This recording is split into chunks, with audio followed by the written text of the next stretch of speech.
Good morning students. चलिए start करते हैं टैली की क्लास। मैं दोबारा टैली की क्लास स्टार्ट करने जा रहा हूँ और इसमें टैली में जो आपका सिलेबस है, हर क्लास का सिलेबस वाइज मैं एक्सप्लेन करूँगा, जिससे आपकी ये प्रॉब्लम सॉल्व हो जाए कि हमारा कौन सा सिलेबस बचा हुआ है और कौन कौन सा हो गया है। इसलिए मैं अब जो क्लास लेने जा रहा हूँ सिलेबस वाइज ले रहा हूँ। कुछ ऐसी क्लास भी लूँगा जो कॉमन होगी, जो आपको एडवांस फीचर भी मैं बताऊँगा। टैली में देखिए, देखा जाए तो मैं सिलेबस पूरा कर चुका हूँ, लेकिन फिर भी आप लोगों के छोटे छोटे कुछ पार्ट हैं जो सिलेबस में दिया है, आपको समझ में नहीं आ रहा, मैं इस वीडियो के माध्यम से उनको समझाने की कोशिश करूँगा।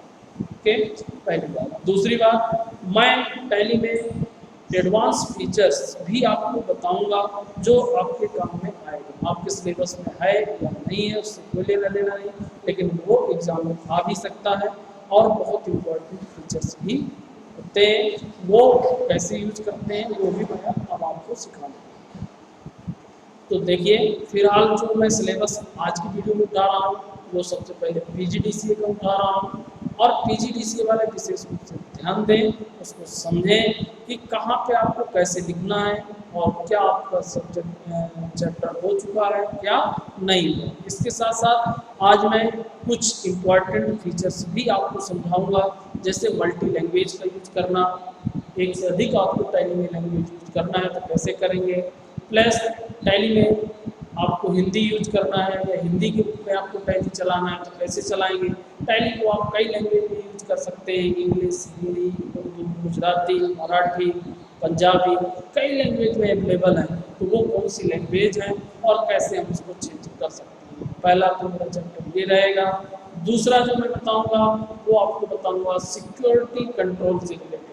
आप सिक्योरिटी कंट्रोल को भी मैनेज कर सकते हैं टैली में, उसको आप कैसे मैनेज करेंगे ये भी मैं आज की वीडियो में बताऊंगा। सिक्योरिटी कंट्रोल कैसे, मान के चलिए कि आप टैली पे काम कर रहे हैं या किसी कंपनी है जो जिसने टैली को परचेज किया है और उसको टैली में वर्क कराना है, तो कई अलग अलग वर्क कराना होगा। कुछ एडमिनिस्ट्रेटर होंगे, कुछ को पूरी परमिशन देना चाहते हैं, कुछ ऐसे यूजर होंगे जिनको हम कुछ ही परमिशन देना चाहते हैं।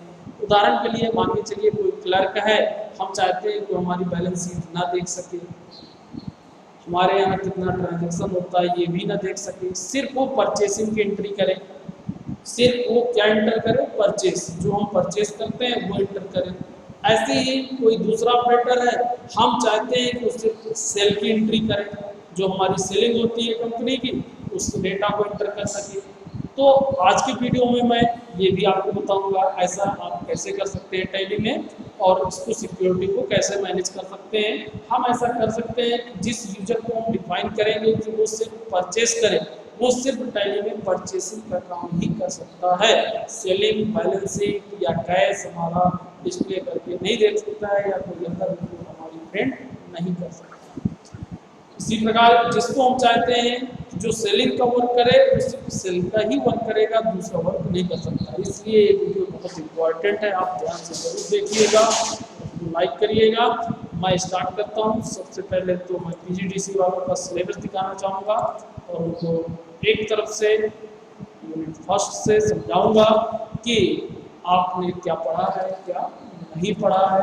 तो इसी प्रकार से जैसे आज मैं पीजीडीसी ले रहा हूँ, जब पीजीडीसी मेरा सिलेबस पूरा हो जाएगा ऐसे ही मैं एससी वालों को भी सिलेबस के अकॉर्डिंग समझाऊंगा, ऐसे ही 6BC को भी समझाऊंगा आपको, ठीक है। तो आपको एक एक सिलेबस, चूँकि अभी तक कंबाइंड क्लास लगती थी, जितने कॉमन फीचर्स थे हम लोगों ने पढ़ा, सभी लोगों ने पढ़ा। अब मैं एक बार आपको सिलेबस के अकॉर्डिंग भी समझाना चाहता हूँ कि आप एग्जाम में भी अपने सिलेबस के अकॉर्डिंग लिख सकें। ओके, तो पीजीडीसी पहले आप लोग देखिए आपके सिलेबस में जो टैली है आपने क्या क्या पढ़ा, आपको कहाँ पे कैसे लिखना है, कौन से फीचर्स, और जो भी नए फीचर्स बीच में मिलेंगे मैं उनको समझाऊंगा। ओके, तो सबसे पहले पीजीडीसी का मैंने सिलेबस ओपन किया है और यहाँ पे मैं टैली सब्जेक्ट ओपन करने जा रहा हूँ। ये पीजीडीसी का टैली का सिलेबस है, फाइनेंशियल अकाउंटिंग विद टैली के नाम से है। फर्स्ट यूनिट आप समझिएगा आपने क्या क्या पढ़ लिया क्या नहीं। बेसिक कॉन्सेप्ट ऑफ अकाउंटिंग मैंने स्टार्टिंग में आपको पढ़ाया। फाइनेंशियल स्टेटमेंट ये मैंने थ्योरेटिकल पार्ट आपको लिखाया।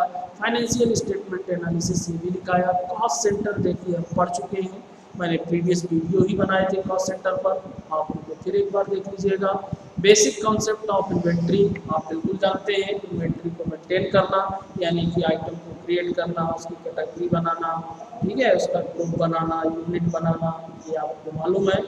Tally configuration and I setup, tally का इंस्टॉलेशन ये भी आप जानते हैं। टैली को आप इंस्टॉल कर सकते हैं, डाउनलोड करके सिंपल क्लिक करेंगे उसका इंस्टॉलेशन चालू होगा। Data directory and folder configuration करना, डेटा की डायरेक्टरी को देखना और फोल्डर को कॉन्फ़िगर करना कि आपका डेटा कहाँ स्टोर होता है। तो मैं यहाँ पे दिखा देता हूँ टैली का डेटा कहाँ स्टोर होता है और कैसे आपका यूज होता है। जब आप टैली स्टार्टिंग में यूज करते हैं, जब हम इसको ऑन करते हैं, टैली यहाँ पे मैं स्टार्ट कर रहा हूँ,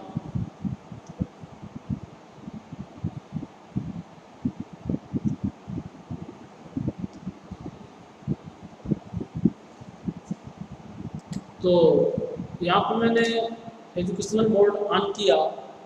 अब जब मैं यहाँ पे नई कंपनी कोई बनाता हूँ, Alt F3 किया और मान लीजिए क्रिएट कंपनी करता हूँ, ध्यान दीजिए क्रिएट कंपनी हमने किया, ये देखिए डायरेक्टरी यहाँ दिया होता है। डायरेक्टरी जो मैं कंपनी बना रहा हूँ वो कंपनी कहाँ जाके सेव हो रही है आप यहाँ से पता कर सकते हैं। कहाँ से?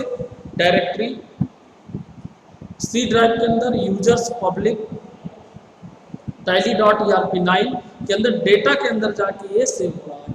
हम इसको यहाँ से चेंज भी कर सकते हैं। मैंने बैक स्पेस किया और वहाँ पे पहुँच गया, उसके माध्यम से इस बात को मैं क्या कर सकता हूँ, चेंज भी कर सकता हूँ। बाय डिफॉल्ट ये पार्ट होता है। अभी तक जो भी आपने टैली में कंपनियाँ बनाई होंगी वो सारी कंपनियाँ वहाँ जाके सेव होंगी। मैं आपको दिखा भी देता हूँ, इसको मैंने मिनिमाइज किया, मैंने देखिए हमने वहाँ पे बात देखा है सी ड्राइव के अंदर। फिर आपको मैं यूजर में जाना है, जो आपको यूजर्स भी होते हैं, एक बार आपको दिखा देता हूँ, यूजर्स और पब्लिक, उसके अंदर फिर आपको मिलेगा पब्लिक। सी ड्राइव में पहले आपको यूजर में जाना है, यूजर ये आपको मिलेगा, आप ध्यान दीजिएगा। फिर आपको पब्लिक मिलेगा, पब्लिक के अंदर आपको मिलेगा tally.erp9 मिलेगा, फिर आपको डेटा। ये देखिए ये जितनी भी कंपनियां हैं यहाँ बनी होंगी, यहाँ कंपनी नंबर से होती है, वहाँ भी नंबर दिखाता है। हम नंबर से वेरीफाई कर सकते हैं कि हमारी कौन सी कंपनी है। मैं यहाँ पे कंपनी को ओपन कर रहा हूँ, देखिए जैसे सेलेक्ट किए, देखिए यहाँ नंबर दिया हुआ है। SICS का नंबर जो है ये 140 है, यानी कि यदि हम 40 को डिलीट कर देंगे तो वहाँ से SICS कंपनी क्या हो जाएगी, डिलीट हो जाएगी। इस तरीके से आप किसी कंपनी को वहाँ से डिलीट भी कर सकते हैं। मैं यहाँ पे एक बार चेक भी करा देता हूँ। यहाँ आप देखिए SICS आपको यहाँ दिख रहा है और 140 आपको यहाँ दिख रहे हैं। इस कंपनी को मान लीजिए मैं वहाँ से डिलीट करता हूँ, यहाँ गया, ये कंपनी है, यहाँ से मैं इसको डिलीट कर देता हूँ। ओके, अब मैं टैली को फिर से ओपन किया,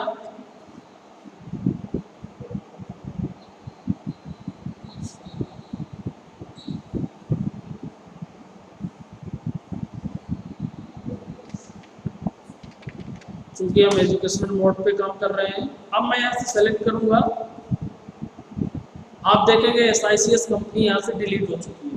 ओके, इस तरीके से आप डायरेक्ट उस फोल्डर पे जाकर किसी भी कंपनी को डिलीट कर सकते हैं या उसका बैकअप भी रख सकते हैं, उसको कॉपी करके दूसरी जगह भी रख सकते हैं। बैकअप हम टैली से भी बना सकते हैं, ये मैं आपको बता भी चुका हूँ। दूसरा तरीका भी आपको मालूम है, दूसरा तरीका मैं टैली में कंपनी को डिलीट करना आपको बताया था, फिर भी आपको मैं बता देता हूँ। यदि आप किसी कंपनी को डिलीट करना चाहते हैं तो आप कैसे डिलीट करेंगे, मालूम है कि नहीं मालूम है? जैसे मान के चलिए कोई कंपनी और है जो हम सेलेक्ट कर रहे हैं, बजट्स, ये हमने पढ़ा हुआ था, ये कंपनी है। इस कंपनी को यदि हमको यहीं पे डिलीट करना है, हमको डेटा फोल्डर पे नहीं जाना है, तो हम कैसे डिलीट करेंगे, ये आपसे बनता है नहीं? मैंने तो बताया था, फिर भी आज मैं एक बार बता देता हूँ आपको। Alt+F3 कंपनी इन्फो पे जाना है, Alt+F3 कंपनी इन्फो, खुल जाएगा स्क्रीन पे। यहाँ पे आप जाएंगे अल्टर, और जो कंपनी आपकी है उसको अल्टर करना है, ये कंपनी यहाँ पे यूज हो जाएगी।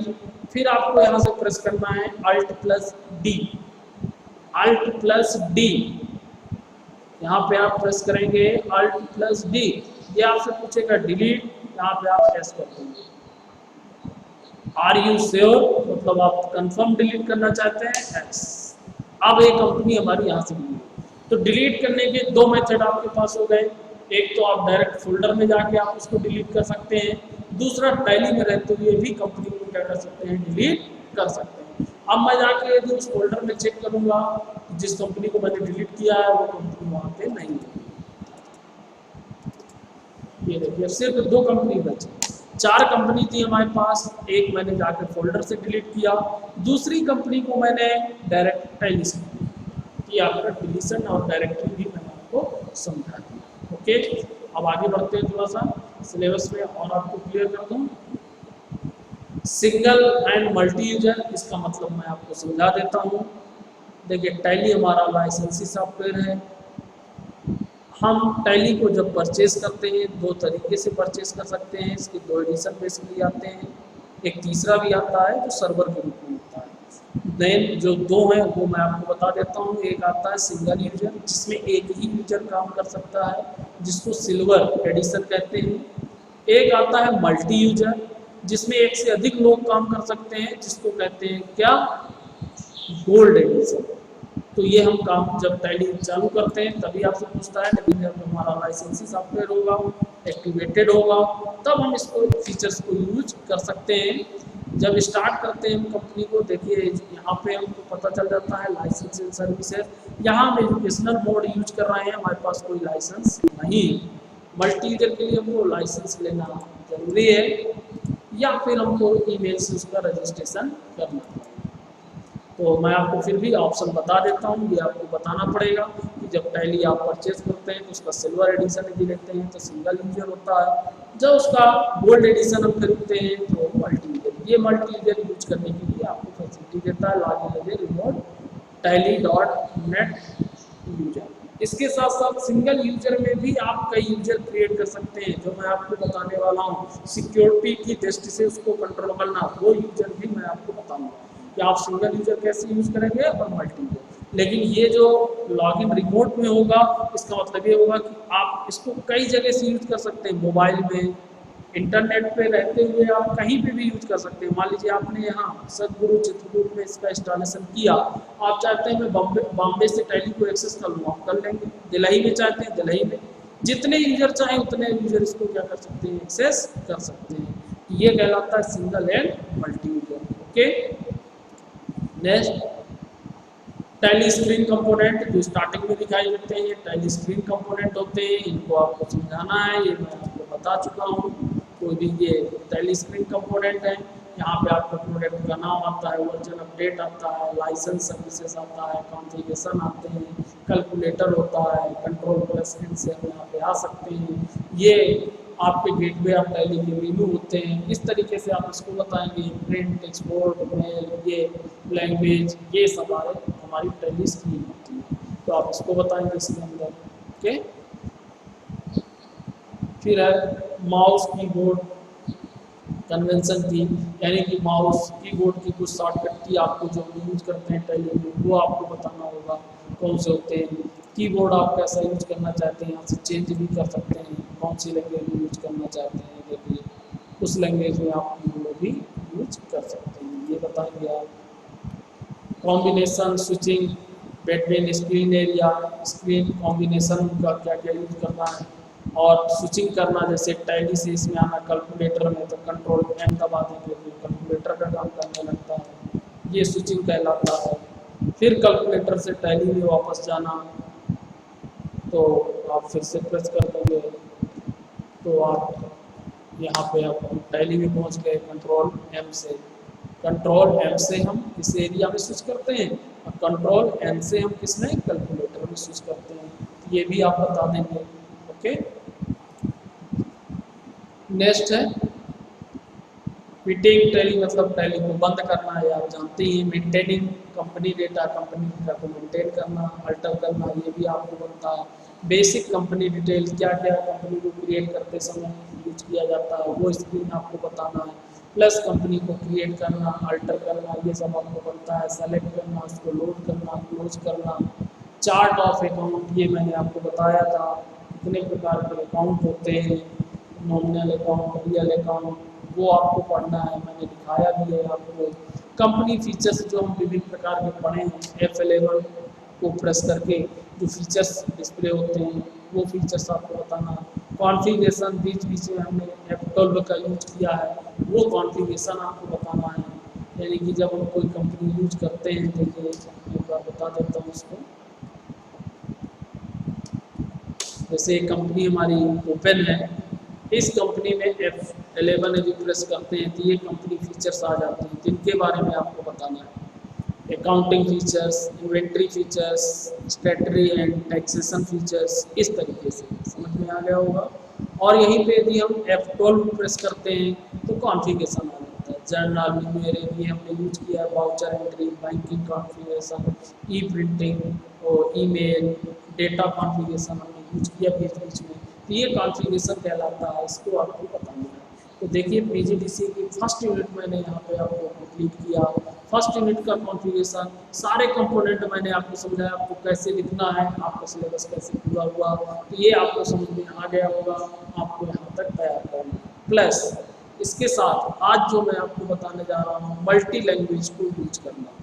ये किसी भी सिलेबस में हो सकता है, किसी में नहीं हुआ, फिर भी मैं एक आपको नया फीचर भी बताने जा रहा हूँ, मल्टी लैंग्वेज को यूज करना। इसका मतलब ये नहीं कि टैली में उसका नाम नहीं लिखा, टैली के अंदर कुछ भी होगा आपसे पूछा जा सकता है एग्जाम में। इसका मतलब ये नहीं कि सिलेबस में नहीं दिया तो आपके सिलेबस में नहीं आएगा। और समझ में आ गई आपसे। टैली जैसे यहाँ पे उसने लिख दिया स्विचिंग बिटवीन स्क्रीन एरिया और वेरियस कंपोनेंट लिख दिया, ये लिख दिया टैली स्क्रीन कंपोनेंट, तो कंपोनेंट में तो सब आता है ना। ये देखिए लैंग्वेज भी आती है, तो आपसे ये स्पेसिफाई करने की जरूरत नहीं है कि आपके सिलेबस में नहीं है, सबको पढ़ना पड़ेगा।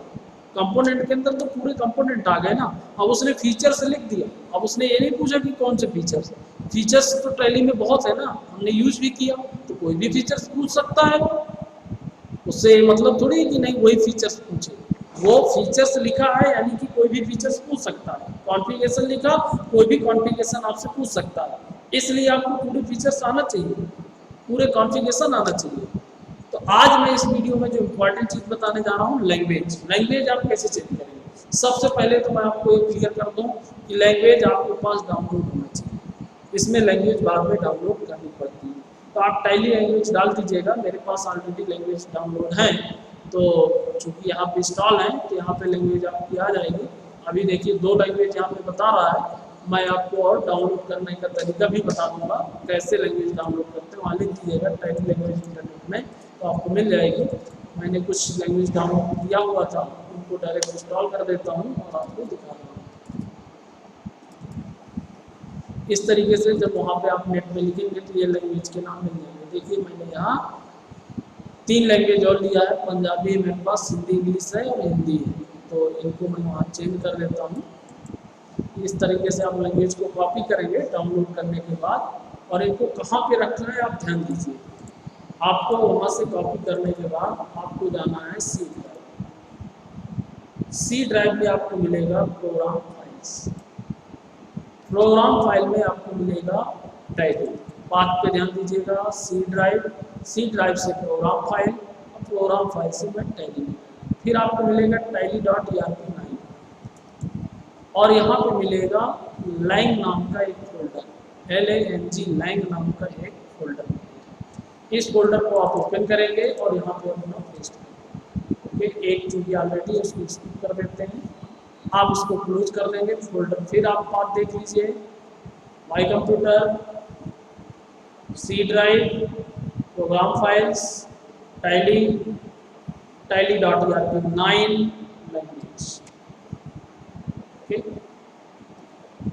इसको आप क्लोज करेंगे। क्लोज करने के बाद अब आप टैली ओपन करेंगे और यहाँ पे क्लिक करेंगे, क्योंकि अभी नहीं आ रहा, चूँकि हमने इसको रिफ्रेश नहीं किया हुआ। टैली को हमने एक बार क्लोज किया, इसको रिफ्रेश किया, और अब मैं टैली को ओपन करूँगा।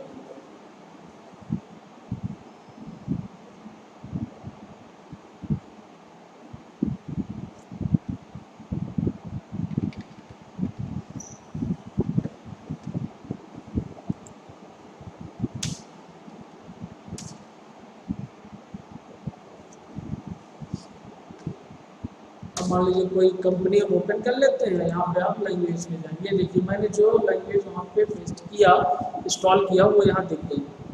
इंग्लिश भी आती है। अब मान लीजिए आपको हिंदी में चलाना है तो यहाँ से आप सेलेक्ट कर देंगे, ये देखिए अब पूरा डेटा आपको हिंदी में दिखेगा।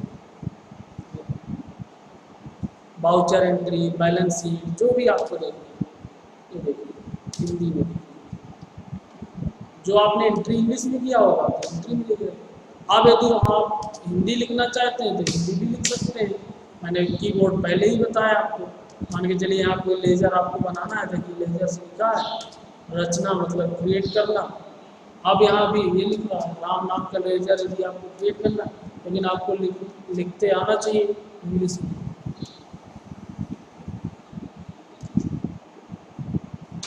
राम नाम का लेज़र ऐसे। अब इसका कीबोर्ड भी आप चेंज कर सकते हैं, वो आपके ऊपर है। देखिए हिंदी कीबोर्ड है, तमिल, पंजाबी, मराठी, अंग्रेजी। यदि मान लो हमको कीबोर्ड अंग्रेजी में यूज करना है तो हम कीबोर्ड अंग्रेजी में यूज करेंगे। इस तरीके से आप इसको चेंज कर सकते हैं। देखिए पूंजी, निवेश, ये सारे आपके पूरे दिखा रहा है। ऋण, दायित्व, लायबिलिटीज, सब कुछ आपको हिंदी में मिलेगा। तो ऐसे आप लैंग्वेज चेंज कर सकते हैं। इस लैंग्वेज को चेंज करके आप यहाँ से स्टॉक, आइटम, बैलेंस शीट, जो भी आप देखना चाहें वो आप देख सकते हैं। या जाके डेली एंट्री आपको देखना है तो डेली एंट्री, दैनिक